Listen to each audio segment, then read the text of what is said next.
Our next session, Stronger Together, features the Partnership to End Addiction and some really great voices who have joined this session. Partnership to End Addiction is a phenomenal advocacy group that supports people and their families who are faced with barriers to recovery. They have just been a great supporter of Mobilize Recovery since day one, a great partner to the Voices Project, to the Recovery Advocacy Project, to everything that we do. And we are just very grateful that they're here with us for this afternoon. I'd like to welcome Fred, CEO of Partnership to End Addiction, to go ahead and kick us off. Fred, the stage is all yours, my friend. Ryan, thank you so much. Thank you to the Mobilize team. Sorry I couldn't be there in person this year. Last year was so energizing. But you know, this relentless drive to advocate and amplify these diverse recovery voices, I feel it when I come into sessions, whether it's through the chat, whether it's through just the stories. I just want to thank everybody, and we all at the Partnership to End Addiction want to thank everybody. My name is Fred Munch. I'm the president of Partnership to End Addiction. We are an organization that is the merger of the Partnership for Drug-Free Kids and the National Center on Addiction and Substance Abuse. That was then renamed Center on Addiction. Together, we're the Partnership to End Addiction. And you know, what our focus is on concerned others and loved ones. We support the supporters, we support family members, we support providers, we support physicians, we support individuals and community-based organizations, and we do it through advocacy and policy initiatives like the recent Family Support Services for Addiction Act that gave money specifically for community-based organizations to do family-based care. We do provider training, technical assistance, system improvement. We were just very fortunate to be awarded as a lead addiction organization on the Family Center of Excellence grant by SAMHSA. We just received a grant from the National Institute on Drug Abuse to build a family recovery research center. At the core of what we do. Many of y'all know us from our media reach to reduce stigma and to empower families to be a part of the conversation. And beyond that, we have a national helpline, we have mobile applications, we have online support groups for family members. And now we're actually taking our base platform that we run our national helpline with to give it to community-based organizations. And partnership is at the center of what we do. And one of the things that strikes me about this panel, which I'm so excited about, is one of the goals of Mobilize Recovery, and what I've learned here is there's no one-size-fits-all solution. And that also is true of diverse recovery voices, which include family members. Family members, as you've mentioned, Ryan, are often underrepresented. And that's whatever type of family, by the way, traditional, extended, or elected family members, whether it's a rock like a grandparent or a network of people, aunts, uncles, neighbors, it doesn't really matter. We know that family members influence individuals and individuals influence family members, both in positive and negative ways. There's this circular causality in everything we do, yet traditionally and historically, recovery and treatment has been relegated as an individual journey outside of the family. And so what we're hoping to think about is, how do we think about this a little differently? Like when we look at other diseases, other conditions, we know that family members are not on the outside. They're essential dynamic force in advocating for change. They're there for the individual struggling, and the individual struggling is there for their family member. We also know that there's some logical roots here, though. Addiction is different from other conditions. And that is both in terms of what triggered addiction, family-based trauma, perhaps, triggers that don't support recovery from family members, and then vice versa. Everything that we as individuals know, what we've done to family members and what we've put them through, the number of times I relapsed, the number of treatment episodes I had, the number of bags of heroin my girlfriend found, my mother found, and the look on their faces and what they needed to do. But we know a few things. And that's when family members are trained, either it's a loved one separately or as a family unit, outcomes are better, that people are more likely to recover, people are more likely to get care, and people are more likely to come out of the shadows to get help. So we're so grateful we partnered with the Mobilize team to bring you a set of 3 panels, this being one of them, with exceptional panelists exploring the roles of family in recovery to improve outcomes, reduce stigma, and advocate for change. This morning it was It's Not Enabling, Loving Someone Through Recovery. That was earlier today. Please see the recording. And tomorrow there's going to be Serving Diverse Families and Lifting Their Voices. That's tomorrow. That's going to be an amazing panel led by Jan Brown. Today we have a panel of distinguished panelists who have both lived experience and also professional experience, some of the leaders in the field. People have not only dedicated their life to transforming addiction, but they've lived through the devastation, and that many of them have lived through recovery as well. So I'm very excited to introduce our panelists. We'll do it in alphabetical order: Angelia, Dan, Denise, and Tom. Please introduce yourself. Please discuss your work with families, and a brief overview of your thoughts on the role of families in recovery. Oh, thank you, Fred, and thank you, Ryan, for the panel and for the work that you do to mobilize recovery. It's just amazing. So my thank you to that. Good afternoon. It's evening. I'm on the East Coast, everyone. I'm Dr. Angelia Smith-Wilson. I am the executive director of a wonderful, wonderful organization called Friends of Recovery New York. We are based in Albany, New York. We are the only statewide recovery community organization in New York, and we exist solely to bring the voice of folks in recovery to the larger community so that we are at the table, our voice is in the room, and we have the opportunity to influence policy that wraps around our lives. So Friends of Recovery New York has about 30 recovery community organizations within the network that we help to support, as well as around 20 youth recovery organizations or youth recovery clubhouses. The work that we do is, literally takes a village, right? And we understand the important critical role of family. I myself am a family member in recovery, have lived, celebrated, thrived, and survived folks' recovery. So I am just excited to bring information tonight on behalf of Friends of Recovery New York about families and that critical role that families bring. Thank you, Angelia. Dan? Oh, wow. Dan, you're back on mute. Yeah, good. I'm off. Great. I'm Dan Schneider, the pharmacist of the Netflix docuseries, and soon to be a movie. Briefly, my story is my son was murdered attempting to buy drugs back in 1999, and the stigma prevented him, and the stigma that families had, there wasn't a lot of effort put forth in trying to find his killer. So I spent about 1.5 years and managed to find his killer. And then I had promised, you might say, God, that I would go on a mission. If I could find his killer and no one got hurt, I would go on a mission. And my mission was to try to prevent these kind of tragedies from happening in other families. I, along the way, ran into many problems with the opiate crisis in its early stages. I did some investigation work on that and put a couple of doctors out of business and a lot of things to stop that. Along the way, though, I also wrote articles. And I wrote articles to families to try to educate the families. And one of the best things I think we can do is to be upfront, to be honest.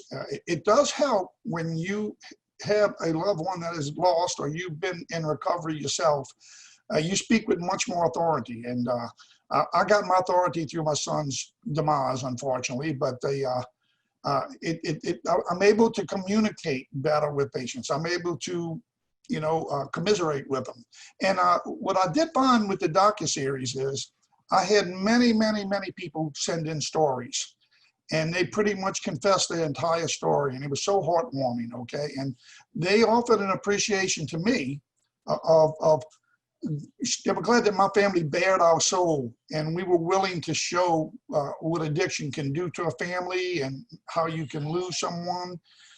But it gave an example of me being upfront. And I do think the best thing that happened there was there were a lot of people said, you know, I haven't been able to talk about this very much, or I've been so embarrassed about this. But after I watched the docuseries, I feel like the chains have come loose. And I feel like I can talk about this. And of course, we got to convince the families too, because we all kind of have this stigma ourselves of, you know, it's not a disease, or it's a bad choice. But we now know that. We all know that. It's becoming common knowledge. And we got to start treating it like any other condition. Thank you, Dan. Thanks. Denise?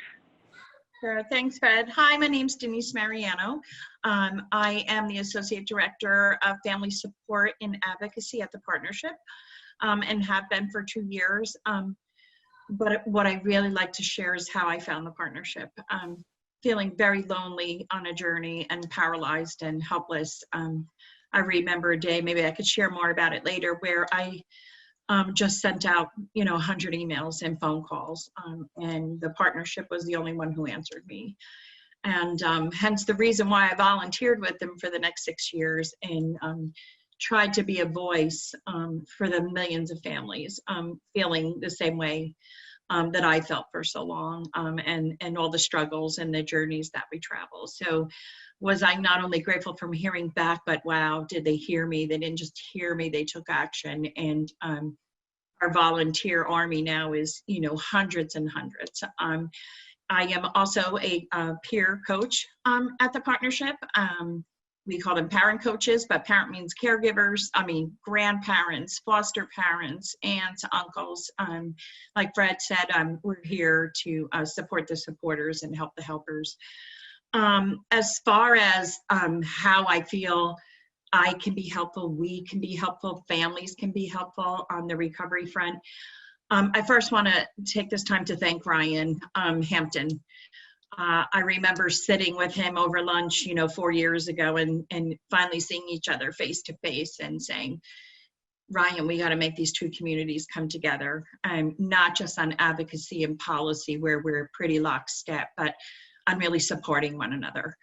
There's so many families that reach out to us for help, but maybe their last question is, this was a really great care experience and wonderful, but how can I connect my son or daughter or niece or nephew with someone in recovery? Where's that peer support, right? So we can really begin to support each other's programs as well. I also hope that our role for families is to really help you understand us a little bit more. I think we're misunderstood.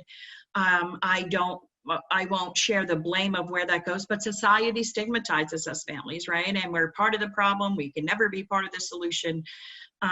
But I'm so grateful for the Ryan Hamptons and the Tim Rabolds and so many that I see today that, I might have sent you a private message or an email and you answered me just like the partnership. And I feel really embraced, and I know it's time that we could really work together. So I'm super excited to talk about that.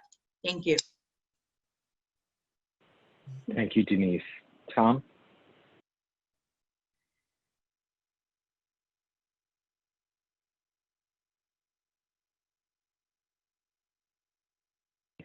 Let me just make sure we get Tom. Hi, I'm sorry. I'm Tom Oh, there we McClellan. go. I'm a career researcher in the addiction field. I've worked in this field for, 40 years.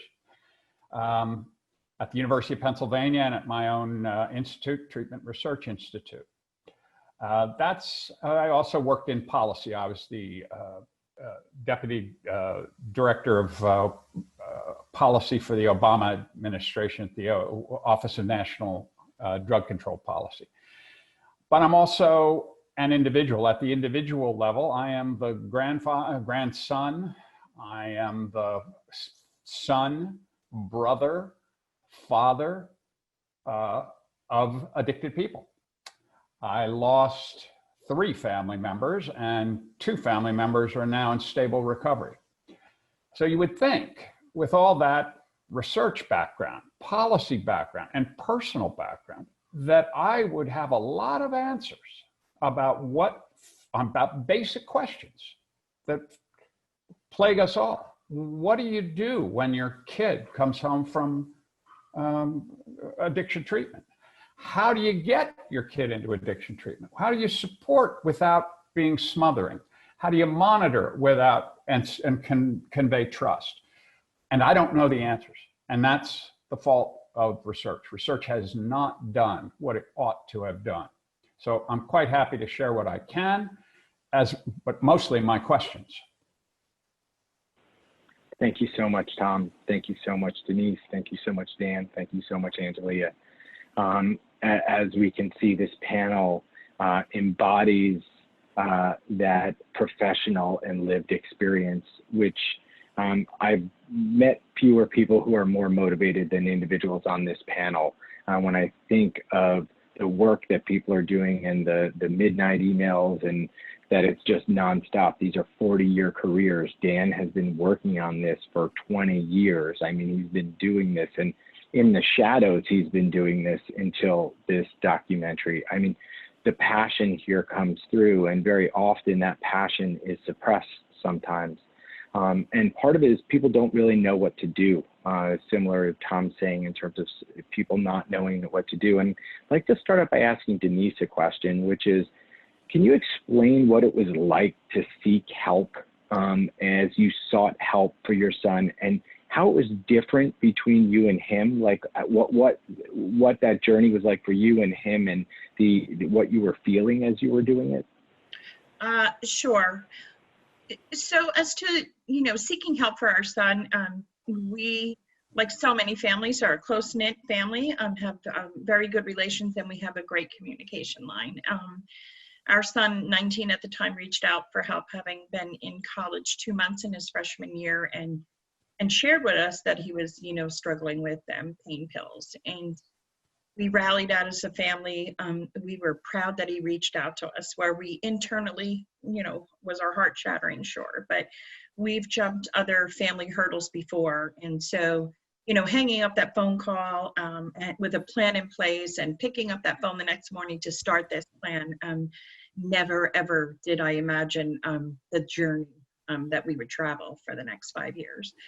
And so what does that journey look like? It's finding out that there is no system of care. It's finding out that maybe your loved one will be denied treatment. For us, it was 5 years. It's finding out that you're misunderstood, shamed, and judged. And for me, so that was his, right? I can't speak to what his experience was then, because that's his story, and I can share in questions. But as for me and how I sought help for myself, I didn't even know that I needed help. I didn't understand why should I take care of myself. And that went on for a really long time, because as a mom, for any of us that have kids or just someone you love so much, you want to help them get better. I do remember the first time just feeling I have nowhere to turn, and Google was actually my support system at the time. This was before I found the partnership. I just thought, well, let me ask my son how I can support him. Maybe he can share with me, because everyone else is closing the door. And what we learned from that, conversation is that I had to try and make our own recovery environment within our house in order to support him. What I learned from that discussion was, when I asked him, what were your biggest triggers, or what hurts you the most, or what brings you down the most, all I ever heard was people, places, and things in the end. But what he shared was just feeling ashamed, and just looking at my family and my siblings and the hurt that I've caused. So he was the beginning of my support system, along with Google, until I found the partnership. So I could go on and on what that support looks like, and can answer some questions.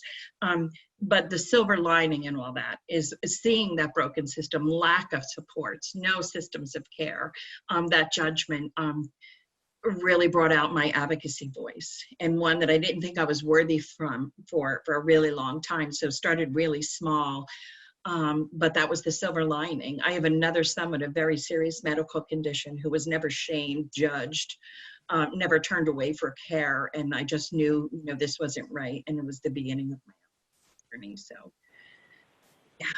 Thanks, Denise. And I love how you're, talking about the service and the mission and the drive and everything you had to do and how that led you to advocate and express yourself in other ways as well. And we're certainly going to talk more about that advocacy action piece. And one of the things that struck me was, that reaching out for help and it not being there. And I have questions for both Tom and Angelia in particular.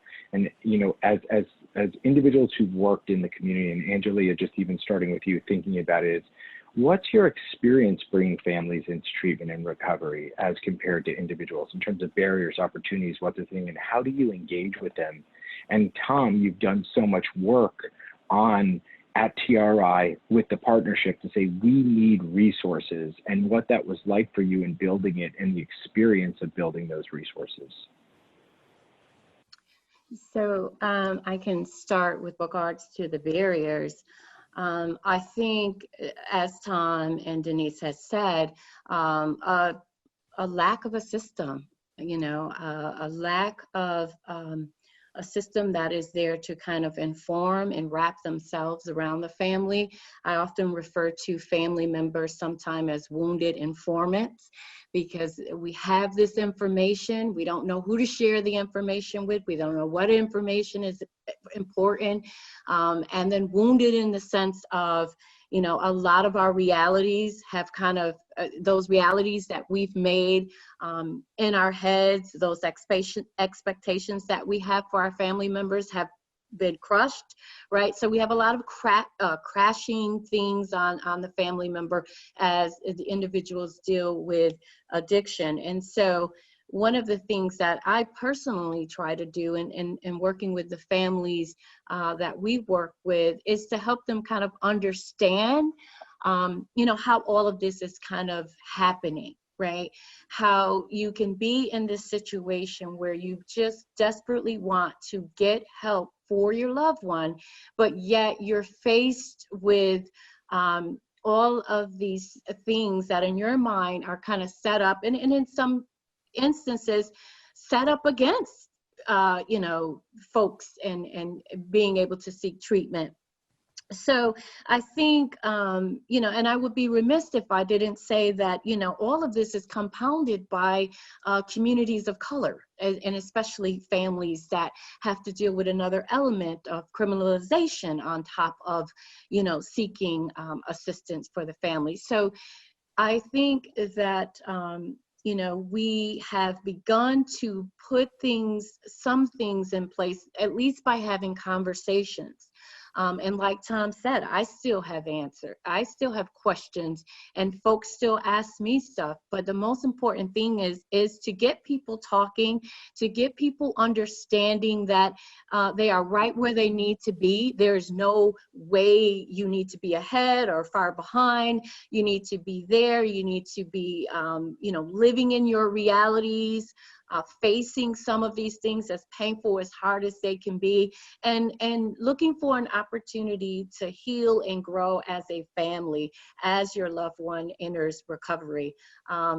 Family members are very much, in my book, are in need of systems that treat them in a way that wraps around them as well. I went a long time with just about everyone in my immediate family and in the throes of addiction, and not knowing what was really going on, and was this normalized behavior or whatever the case may be. And so in seeking therapy and going to therapy, I had to realize all of these crushing realities that I'm talking about. And in working with families, that is something that we get out in the open. We deal with that firsthand, and then, there's a series of things that we do after, but realizing, where you are in this continuum of addiction is probably the most hardest place to start, but it's a place where you need to start, if that makes sense. Yeah, thank you, Angelia. It makes a lot of sense to me, and I agree with everything you said. I'll try to be brief and just break the problem down into two areas. First is the society at large. if you or your kid or your loved one had almost any other chronic illness, there would be clear scientific information about what you should do to recognize it, to get that person in treatment, and how to support them. Moreover, the people who would treat them would have gotten lots of education in it, and probably most important of all, they'd be paid, and paid well. They'd be paid by insurance, or they'd be paid by employers, lots of ways. None of those things has existed in the addiction field. As everyone has said, this has not, particularly Dan, has not been considered an illness. It's been considered the sign of a bad family, poor moral character, etc. So that's been the problem, and it is being resolved. It's being resolved at policy level, and I look forward to better coverage, better acceptance, more options for people.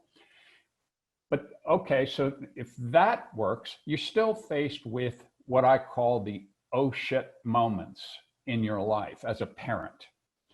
Oh shit, I've found marijuana in my son's sock drawer.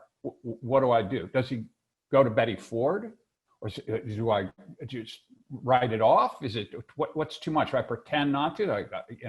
How do I talk to him? Now I find out, oh shit, there's a big problem and my kid needs treatment. Where could I go? What's good treatment? What's bad? What's my insurance going to cover? What's my role? Will the doctors or whoever talk to me?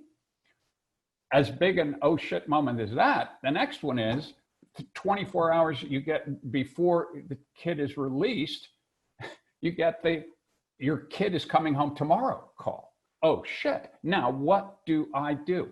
Do I monitor? Do I hide all the alcohol? Do I watch him like a hawk? Do I engender trouble? What do I do? How do I get over my own anger at what has occurred in my family because of this illness? And the good news is, and Fred talked about it, there are beginning to be empirical answers to those oh shit moments. There are things that now people, parents, family members can learn that are smart and likely to result in success, and things that you should never do, that we know just lead to more misery. So those answers haven't been fast enough, and there are not enough of them, but again, at least they're on their way. Thanks, Tom. Yeah, I just wrote a grant called "Oh Shit," that moment you find out, yeah. Because that would be that's that moment where people are a little lost. And I hate to do a shameless plug for a lot of the work we do, but our helpline is for that oh shit moment. The number of people who call to say that, the number of people who text us, a lot of our just-in-time interventions. And we also know how much of that is you need to localize and bring to the community because it never ends. Denise was saying it, you're all saying this is a journey. Two things that struck me about what all of you were saying, and I took a couple of notes. Wounded informants, not knowing what to do. Google was my first outreach. Stigma, criminalization. And I'm wondering, Dan, you mentioned the stigma as well, and you mentioned what it was like 20 years ago.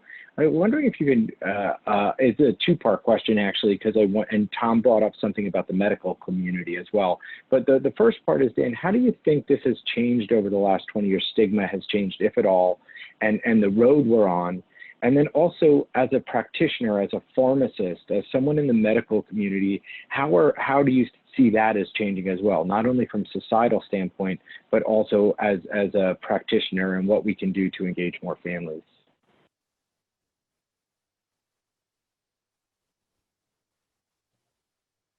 Sorry, Dan, that was for you.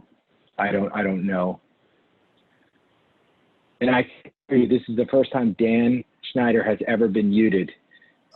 He is not silenced. Am I in? Yeah. Yes. Yeah.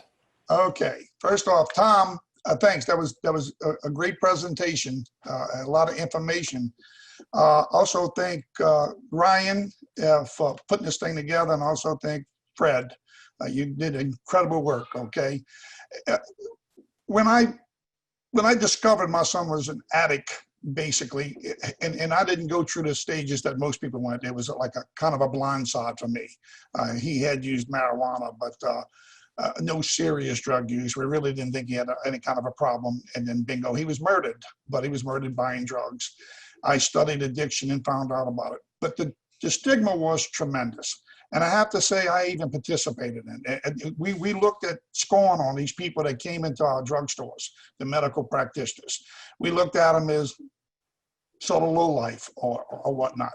And that has changed. Obviously, it's changed in me. When it happens to your family, it causes change. But I see it in general. I'm in touch now with a lot of pharmacists now that are a lot more open-minded about this and a lot more compassionate.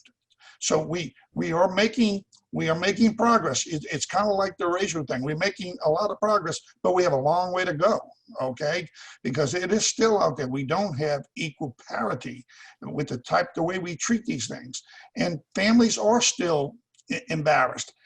I can only hope that some of the things we're talking about, empirical knowledge and in defining it as more of a disease and real practical treatments, I can only hope that that along with we have a tendency to believe that we should go to decriminalization because that almost destigmatizes it to begin with. Because if they're not, if you're calling them criminals because they're drug users, that's automatic stigma.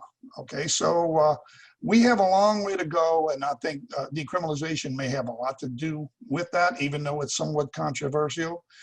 In Portugal, it has changed. They not only have reduced their deaths, but the stigma's not there now. They're not treated as criminals or as morally not there. It's treated as a disease, and they focus on the healthcare portion of it. But it has gotten better. I will kind of close with one thing that I had a situation early on in my career, about 5 years after my son died, that a lot of parents who lost kids with drugs were really, really struggling. So, and I belong to a group called Compassionate Friends. And I was asked to speak to the parents there. And the title of the subject was a talk with parents whose children did not die heroes. And I made a strong case when I talked to these people that you know what, these kids came up in a different era for one thing, okay? Our government didn't really do the right things as far as recovery and treatment and even education. The pharmaceutical industry took advantage of them. The doctors, in a sense, took advantage of them. These kids had a lot of obstacles to overcome. Had they come up in a different generation, there would not be the magnitude of the problem. So it wasn't just, number one, their fault. It wasn't just a moral failing, okay? And I kind of said, if these kids would have came up before World War II, okay, they would have went and served. And they would have maybe died heroes or came back heroes, okay? They would have done that. They just came up in this generation where they've been taken advantage of, okay? And these are mostly good kids, and we just got to change that kind of thought. I ended with maybe our kids are heroes. Maybe they laid down their lives to make a change. Okay, now maybe what we're doing now, so many have lost kids now that we're finally saying we have to end this. We are finally saying we have to work on this problem. We've got to get the resources. We got to destigmatize this thing, okay? And I think we can develop a movement now where we can really have a chance at change. I'm attempting to build what I call a big lobby, a big pharmaceutical lobby of people that will speak up. The other movements speak up. The Black Lives Matter is speaking up. They being heard. We need to make ourselves heard. We got to get the resources necessary for recovery, and we got to treat this scientifically and compassionately. And there's just so much we have to do, but we are making progress.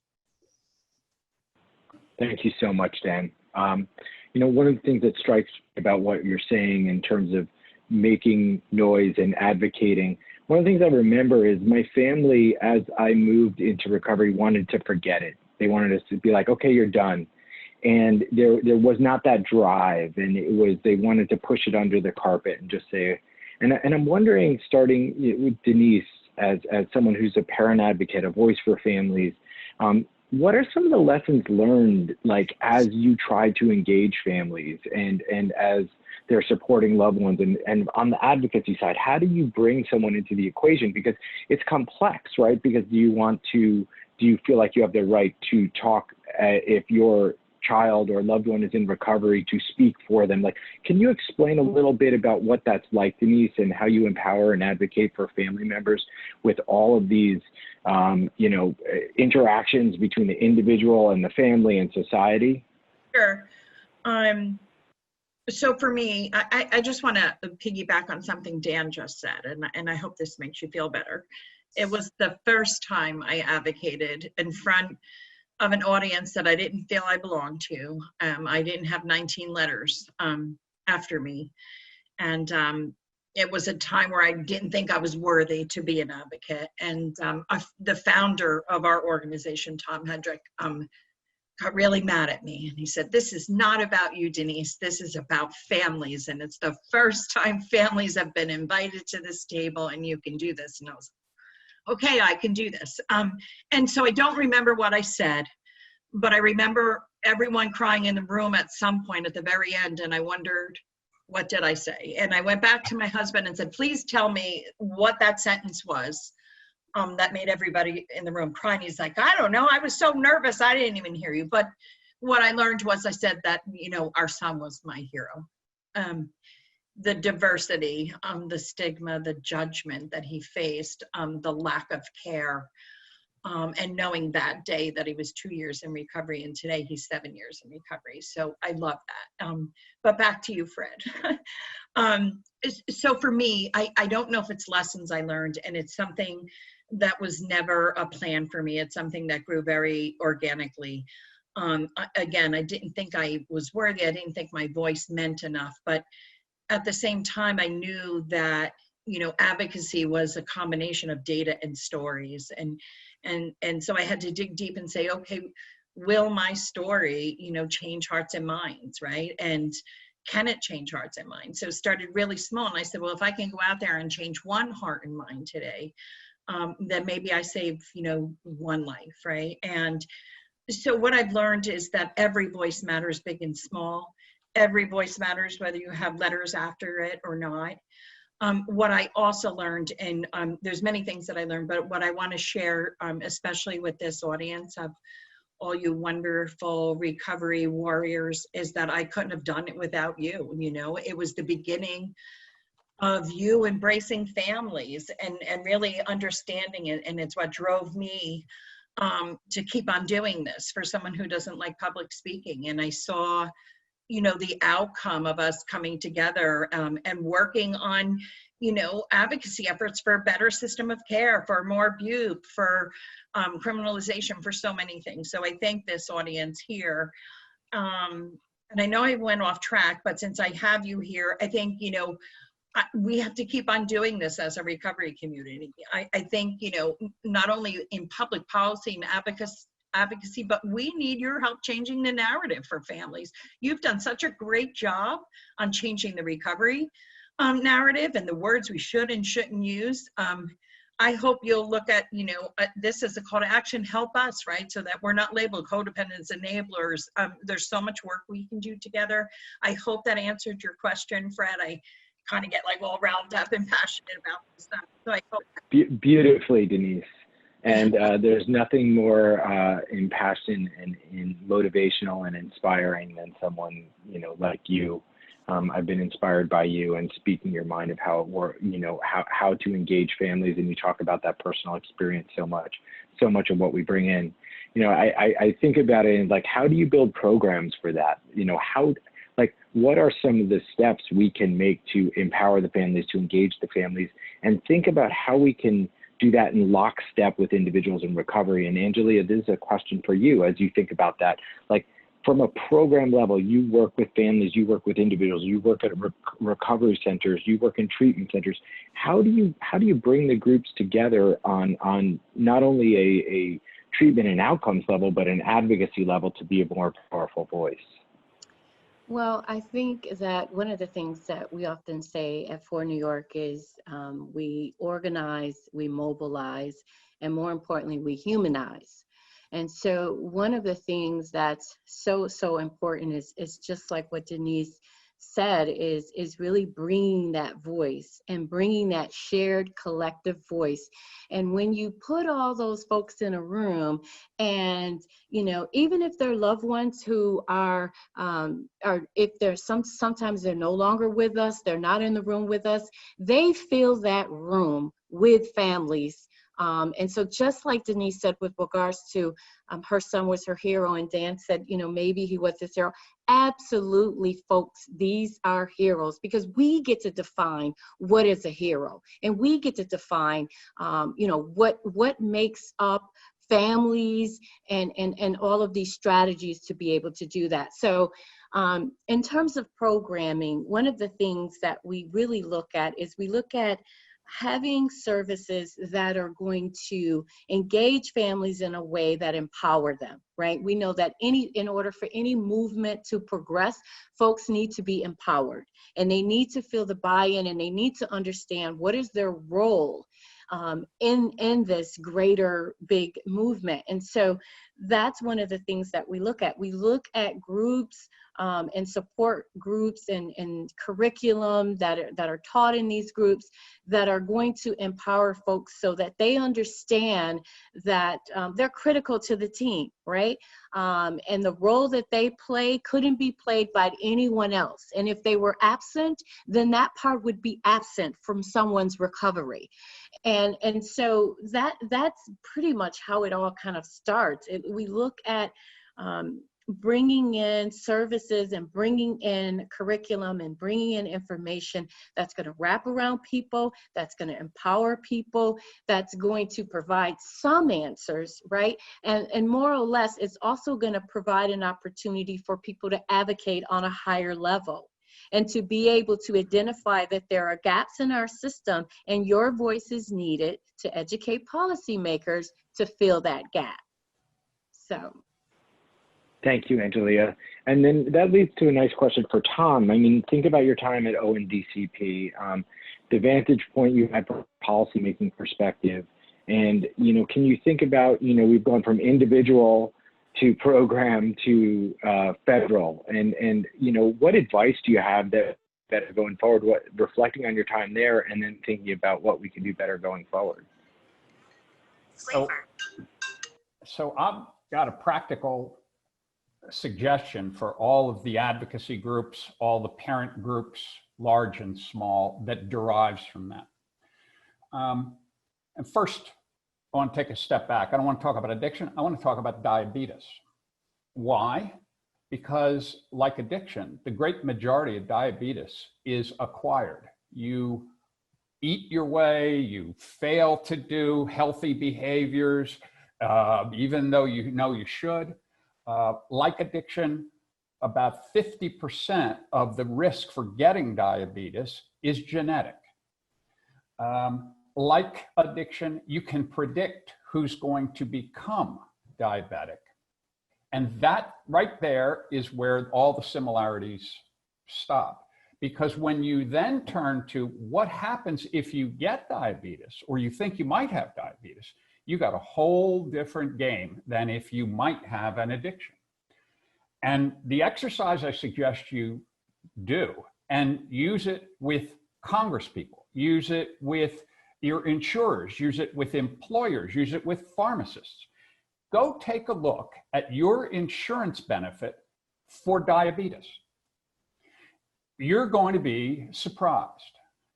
There are provisions there. Before you get diabetes, they created a category called pre-diabetes. You can be screened. You can get advice. Families can get educated if they think their kid might have diabetes. Okay, now you have diabetes. There's an array of medications that are available. Most do not require a copay. There are translation services if you speak a different language and you don't understand it. providers are paid to involve families and to educate them in how to support a recovering person with diabetes. Now, because of the Parity Act of 2009, on the books, we're supposed to have exactly those same services, but we don't. We don't because there hasn't been enforcement. But the roadmap is right there. All you have to do is look at what another very comparable chronic illness that can be managed successfully but cannot be cured. See what they've done. See what healthcare and health policy has wisely done, and use that in your advocacy. Use that in your own thinking. I have a little exercise that I do. If I say a sentence about addiction, and I take the word addiction out and I put diabetes in, if it doesn't make any sense anymore, like here's one, you really ought to let a diabetic bottom out before you give them any health care. Now, that doesn't make any sense at all. Well, that's unfortunately made some kind of sense to too many people, tragically. So I hope that's a help to go beyond the pain that we've all felt and the knowledge and the stigma, and to direct us to something that's tangible that we have every right to expect for our loved ones with the same kind of chronic illness.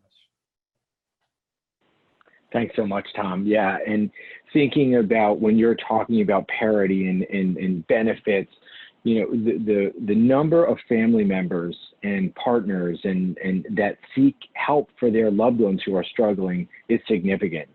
And that army of advocacy can come in the form of so many ways. And I love how you're framing it, because that, you know, that is one place where families can truly make a difference, is on the parity side, is on the reimbursement side. And even if they're not feeling or don't want to be loud about certain things, they can certainly be loud about that. So thank you for that. You know, and Dan, you know, with that, in terms of families being loud, you being loud, you're doing so much work. You're doing work on Tunnel of Hope, and, you know, you're trying to keep people accountable, and it sounds like you're doing a movie now. I was wondering if you could just reflect a little bit, and then we do have a couple of questions before we end that I want to make sure the panel gets to answer. Can you talk a little bit about your work with family members and what you're doing moving forward with your media reach? Because, you know, at this point, Netflix has bigger reach than ONDCP. So wondering if you can give a little hint at what you're up to now to engage families and individuals to advocate.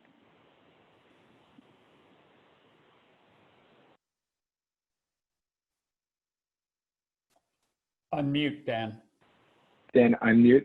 I'm going to get this thing right one of these days. So anyway, no, the Netflix has given me a big platform. They tell me it's been viewed by maybe as much as 100 million people.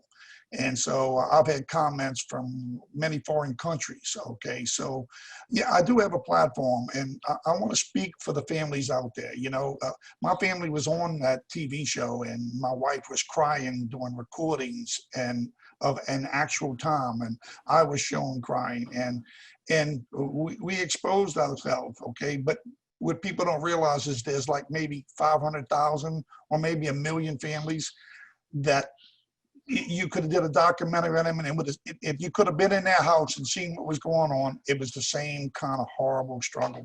Okay, and so I want to use this platform, and I'm attempting to do that. I am going to try to get in with Netflix.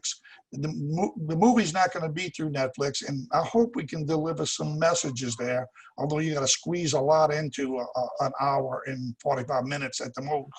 Okay, but I wanted to send a message, and the documentary did that. A lot of kids in school, a lot of schools before COVID actually showed that documentary.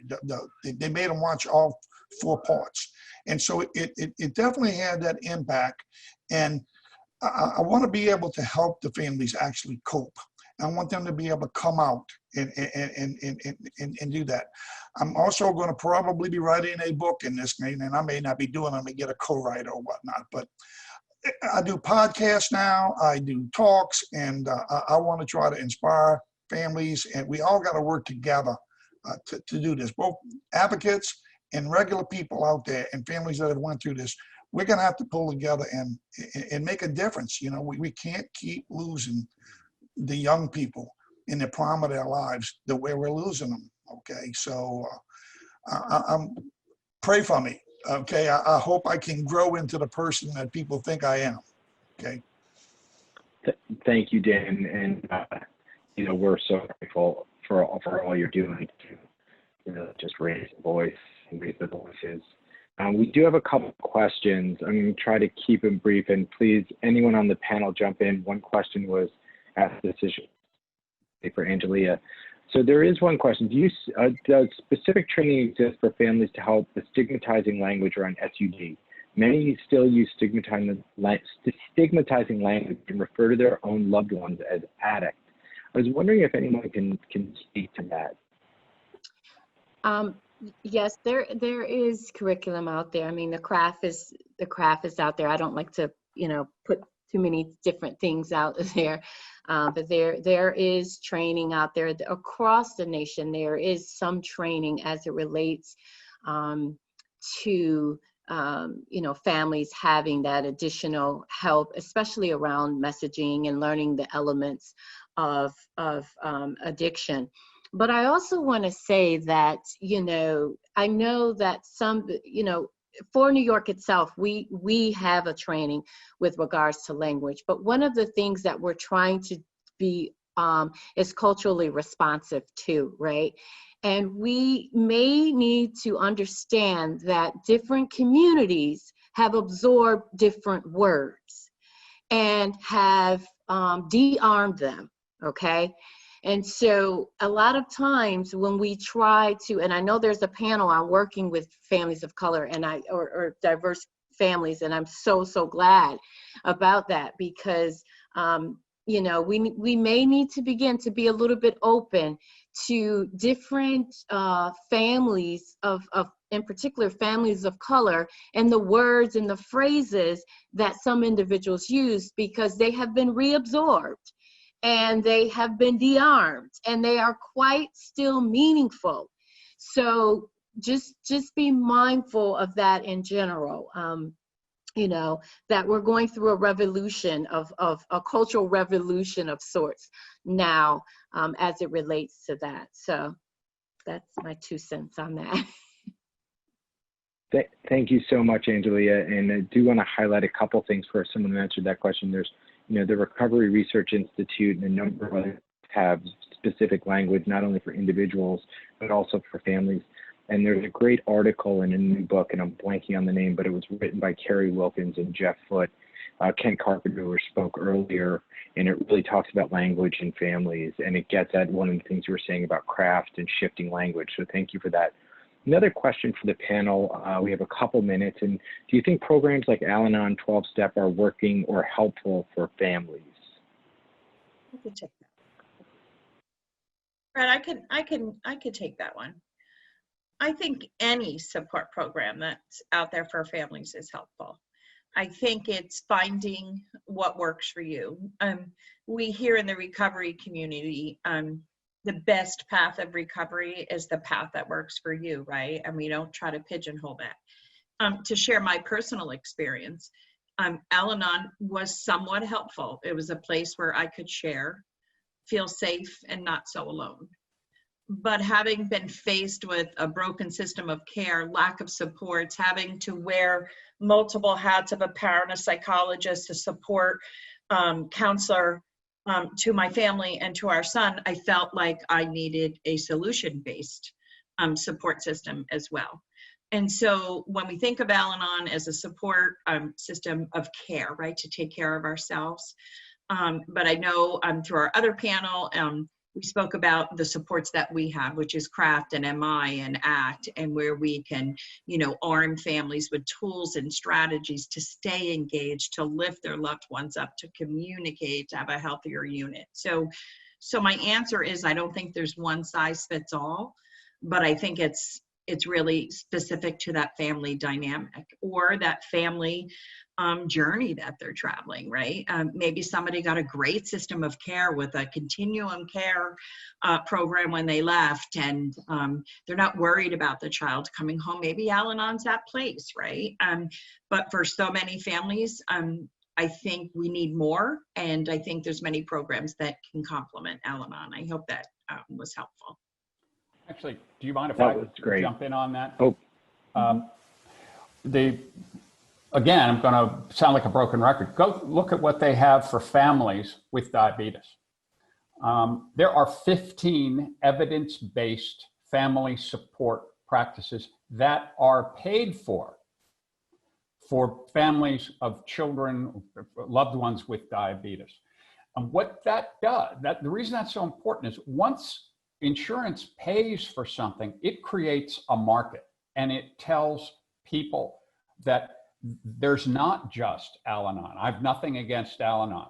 But we need more than Al-Anon and craft. We need 15 different culturally, gender-based, different forms. And you need the market to get people in to service that market. So. thank you, Tom. We are out of time. There is one thing that I just want to end with everyone giving 15 seconds, which is there's a lot of people in recovery on these calls and on this meeting. And there's a question of how can individuals, assist in elevating the voices of family members? And I really wish I had asked that myself and thought of it because it's such a brilliant question. So 15 seconds each panelist. Tom, you're on. You're unmuted. You want to start 15 seconds. What can individuals in recovery do to help family members and elevate those voices? They can speak honestly about the things they regret that they've done to the family, and they can make a direct contract with the family about how the family can support them and how they can make amends, reparations, get back into the kind of relationship that they all want. Thanks, Tom. Denise, Angelia, Dan? They can celebrate recovery and help folks realize that it doesn't have to look and feel and be one kind of way, and that we get as many chances as we can or as we need to survive. Thank you, Angelia. I would add in that we as family members, we have to kind of stick together and bring the fight to the politicians and the policymakers. We got to get those funds for those different support groups that Tom was talking about. Okay, unfortunately, it takes money. In the long run, we know that dollar for dollar, it will cost us less if we reduce this problem. It's so many social things and so many different costs and revolve around this that families have to get together. Not only, they have to, hopefully we can get a lot of those families to not only take care of their own family, but to maybe go out and advocate. Okay, these people are the best advocates if they can find the energy to do it. So we need them. Yep. I guess my ask to the recovery community would be to embrace families, to make us a tool in that recovery toolkit. Science tells us that we have better outcomes when families are involved, and we're just one of the spokes in that wheel. And I think if we can work together, support each other, and really highlight and understand each other, I think we can save a lot of lives. So, and I thank you for being here tonight too. Thank you. Thank you, everybody. Do you want to highlight, we're talking about dollars and reimbursement and families involved. The Partnership to End Addiction does have free services for families. A helpline will hold family members' hands on the journey. They can go to online support groups. We connect individuals to local organizations. We have a network across every congressional district where affiliated with local community-based organizations. So if you do know someone who needs help, whether it's they're struggling in recovery or preventing, we're certainly there. Thank you to all the panelists. Thank you to Mobilize. Thank you to Ryan, to Garrett, to everyone. We are so grateful to be a part of this. Don't forget the panel tomorrow on families and diversity, which is such an important issue that is not being addressed right now. We're talking about families being outside of this. Forget about diverse families at this point. Those with different experiences, those with a different language, those who are disenfranchised from the healthcare system. So please join that tomorrow. Thank you, everybody.